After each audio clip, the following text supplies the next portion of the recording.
Bismillahirrahmanirrahim. Assalamualaikum warahmatullahi wabarakatuh. Alhamdulillah wassalatu wassalamu ala sayyidina Muhammadin Rasulillah wa ala alihi wa sahbihi wa man ihtada bihudah. Asyhadu an la ilaha illallah wahdahu la syarika lah wa asyhadu anna sayyidana Muhammadan abduhu wa rasuluh wa la nabiyya ba'dah. Rabbana zidna ilma warzuqna fahma. Allahumma aftah alaina hikmatak wanshur alaina min khazaini rahmatik ya arhamar rahimin. Amma ba'd. Saudara-saudara sekalian, mari kita lanjutkan kembali kajian kita tentang amanah sebagai variabel kedua dari al-akhlaqil karimah. Di video bagian satu sebelumnya telah kita ulas ya bahwa kata amanah atau amanatun, juga kata aman atau amanun, dan kata aman atau amnun. Tiga kata ini adalah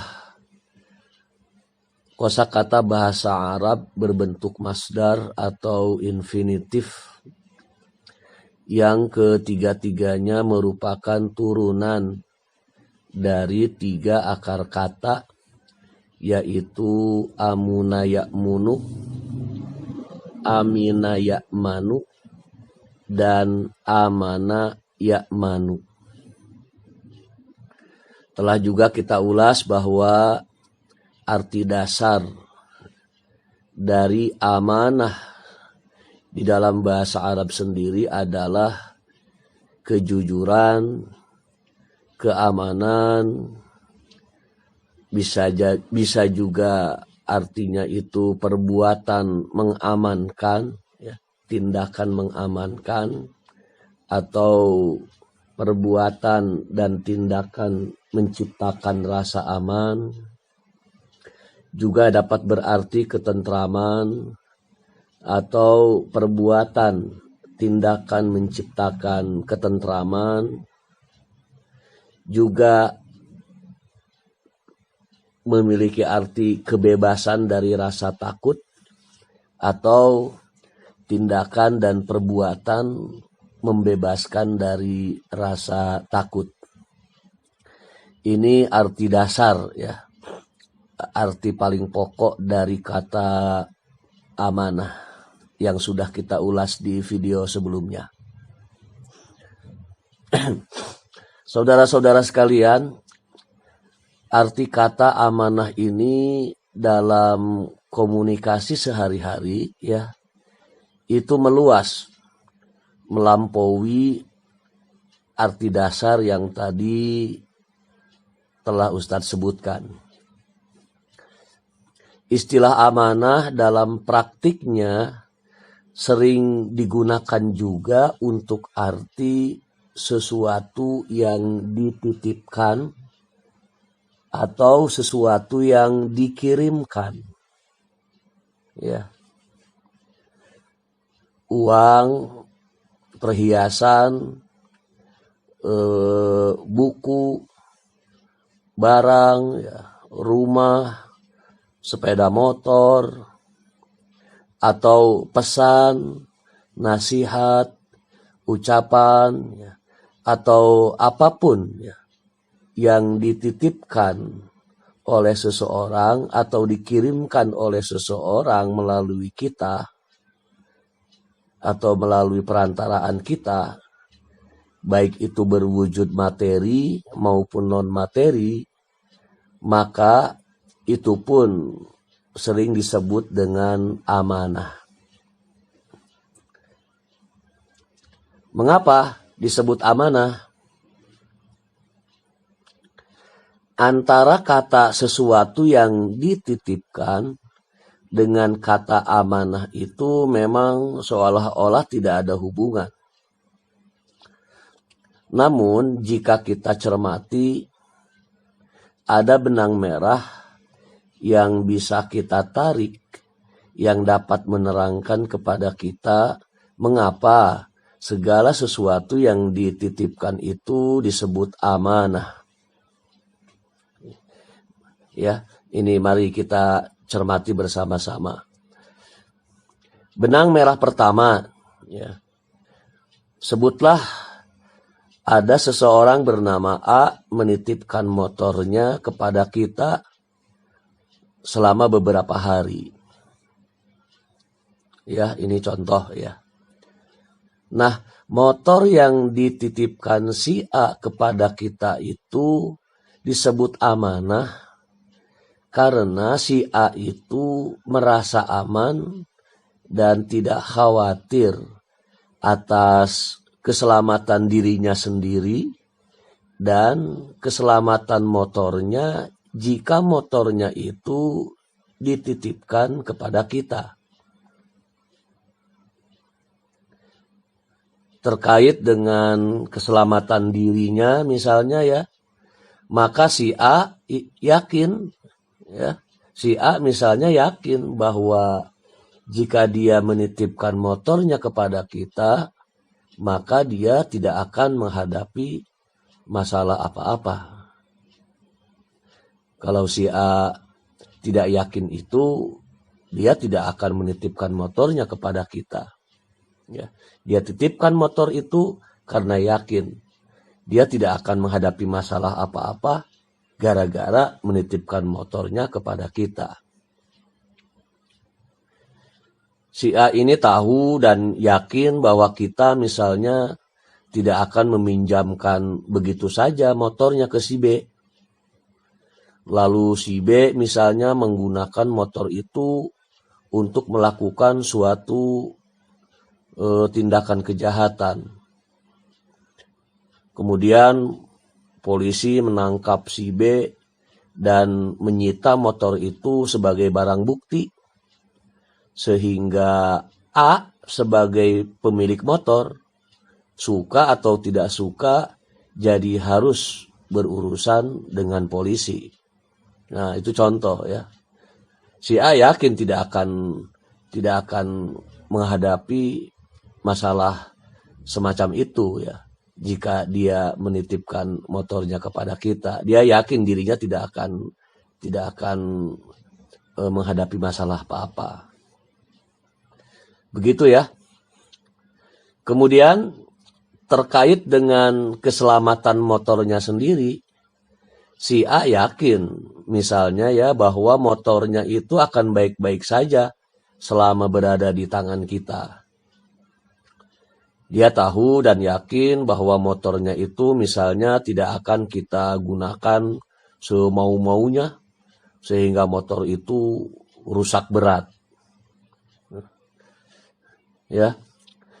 Jadi ringkasnya, si A tidak akan menitipkan motornya kepada kita kecuali dalam keadaan dia merasa aman. Dirinya sendiri aman, motornya pun aman. Jika si A ini tidak merasa aman, mengkhawatirkan sesuatu kalau menitipkan motor kepada kita, maka dia tentu saja tidak akan menitipkan motor itu kepada kita. Ini benang merah pertama ya, yang menjelaskan kepada kita tentang mengapa segala sesuatu yang dititipkan, baik material maupun non-material, itu disebut amanah.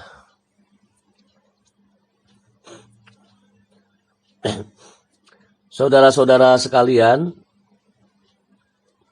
benang merah kedua terkait dengan kita sendiri sebagai pihak yang menerima titipan.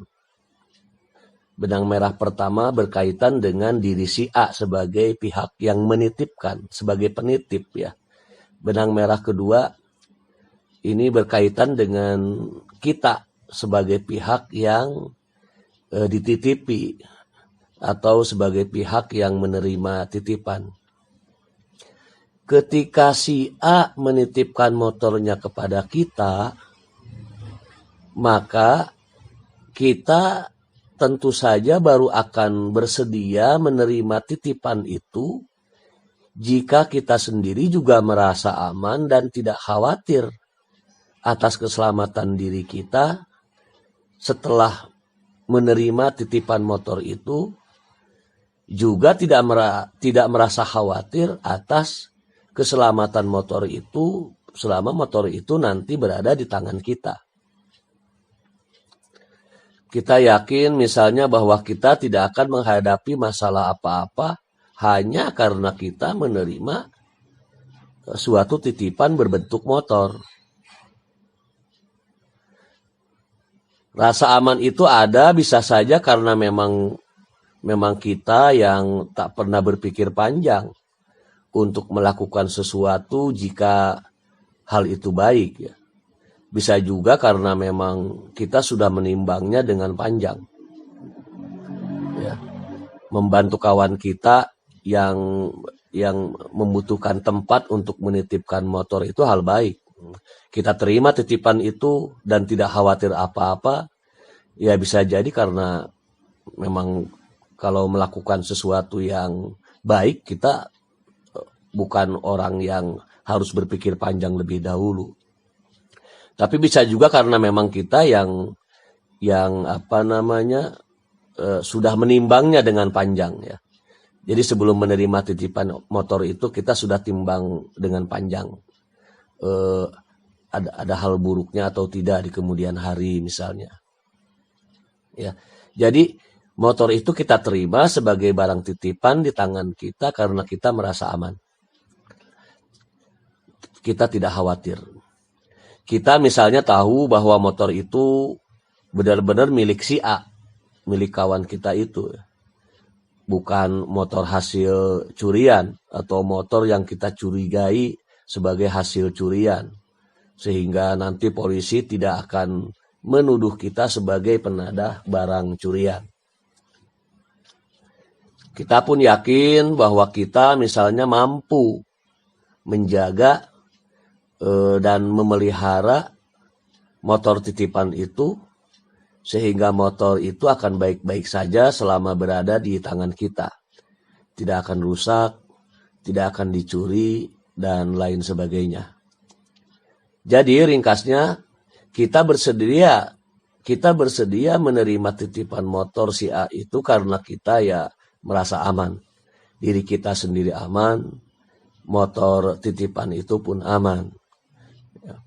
Kalau kita tahu motor itu akan dicuri jika dititipkan ke kita, karena pintu rumah kita tidak ada kuncinya misalnya, tentu saja normalnya kita akan menolak, ya, dan menyarankan si A kawan kita itu untuk menitipkan ke tempat lain yang lebih aman atau ke orang lain yang lebih bisa menjaga motor itu.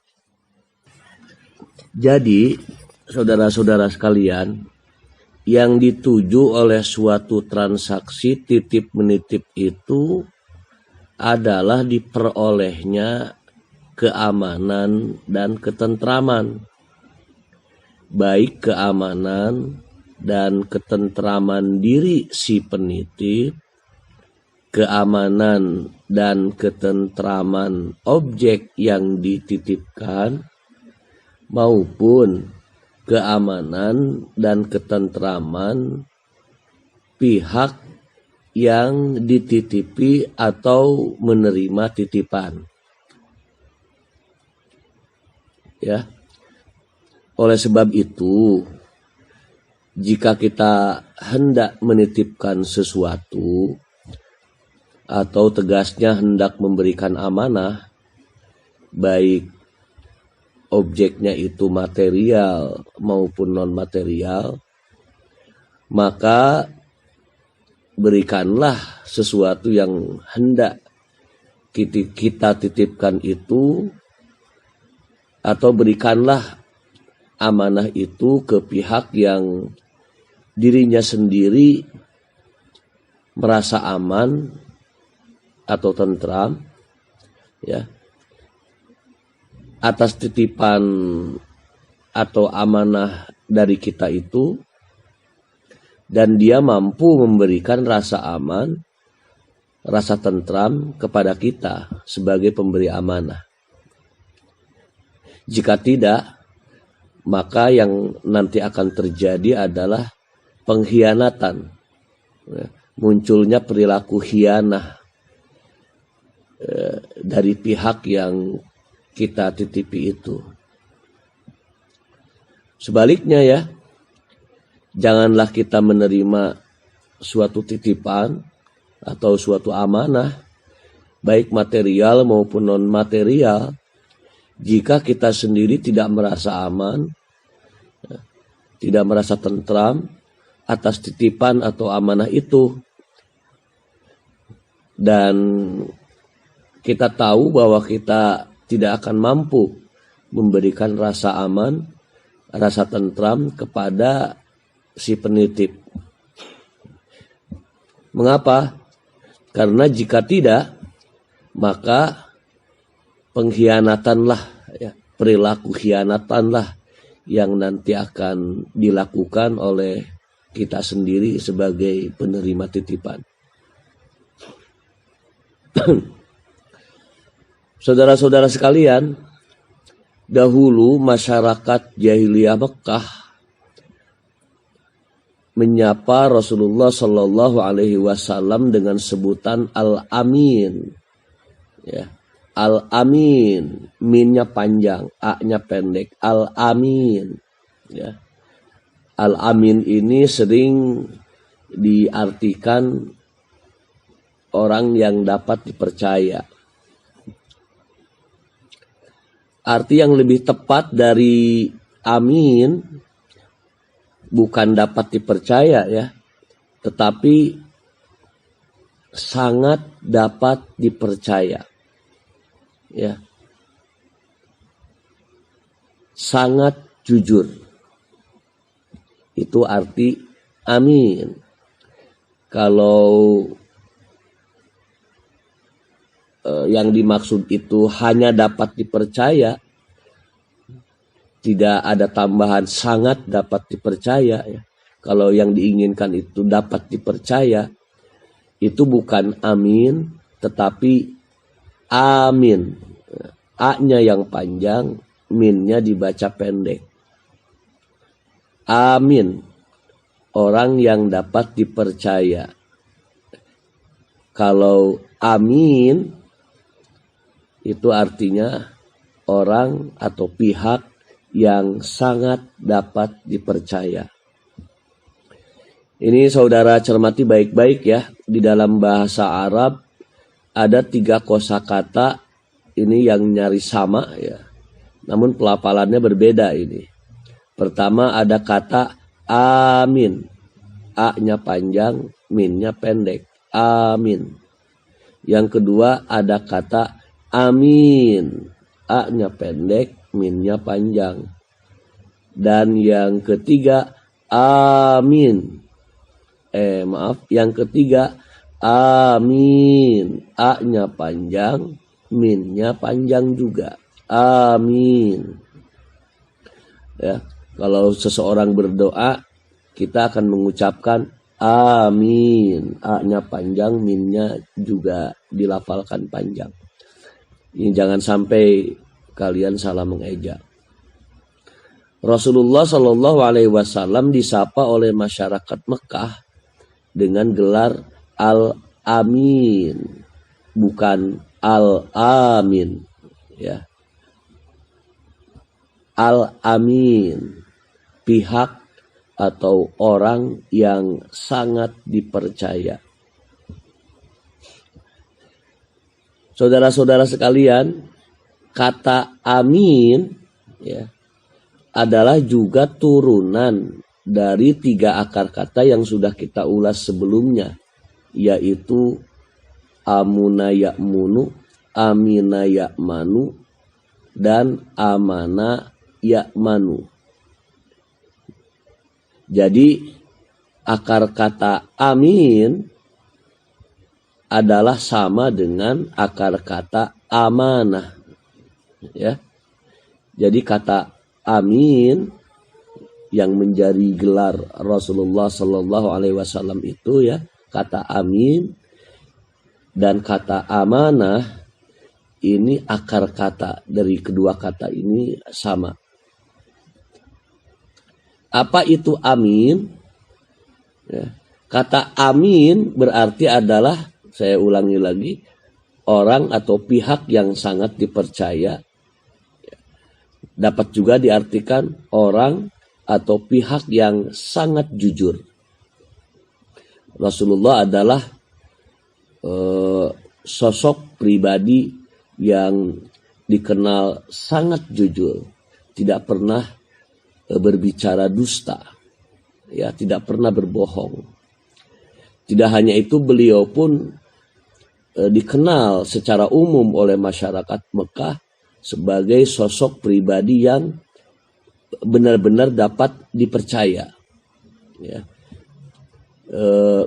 Ketika beliau dititipi sesuatu, ya, diamanahi sesuatu, maka objek yang dititipkan kepada beliau Sallallahu Alaihi Wasallam akan dijaga oleh beliau Sallallahu Alaihi Wasallam dengan sangat baik. Nah, kata amin juga ya, yang menjadi gelar Rasulullah Sallallahu Alaihi Wasallam itu juga memiliki arti orang yang benar-benar merasa aman atau tentram, atau orang yang benar-benar telah bebas dari rasa takut, ya. Jadi bagi Ustadz, ya, beliau Sallallahu Alaihi Wasallam mendapat gelar Al-Amin bukan hanya karena beliau dikenal sebagai pribadi yang jujur, tidak pernah berdusta, bukan hanya dikenal sebagai pribadi yang selalu dapat dipercaya, namun juga adalah karena beliau Sallallahu Alaihi Wasallam itu pada kenyataannya adalah pribadi yang benar-benar telah bebas dari rasa takut dan khawatir atas apapun juga. Ya, Allah Subhanahu Wa Taala telah menyucikan jiwa beliau Sallallahu Alaihi Wasallam dari segala perasaan takut dan khawatir terhadap apapun, ya. Kata amin pun ya, itu juga memiliki arti orang yang benar-benar selalu menciptakan rasa aman dan tentram, atau orang yang benar-benar selalu membuat hilangnya rasa takut, ya. Dan pada kenyataannya, ya, Rasulullah Shallallahu Alaihi Wasallam dikenal sebagai pribadi seperti itu, pribadi yang selalu mampu menghilangkan rasa khawatir dan takut pada diri kaum muslimin wal muslimat yang ada di sekitar beliau saat itu, terutama para sahabat-sahabat beliau, ya. Demikian ya, saudara-saudara sekalian yang dapat Ustadz ulas di kajian tentang amanah sesi kedua ini. Astaghfirullahaladzim, astaghfirullahaladzim, astaghfirullahaladzim. Allahumma anfa'na bima 'allamtana wa 'allimna ma yanfa'una warzuqna ilman yanfa'una. Subhanakallahumma wa bihamdika asyhadu an la ilaha illa anta astaghfiruka wa atubu ilaik. Hadanallahu wa iyyakum ajma'in. Wassalamualaikum warahmatullahi wabarakatuh.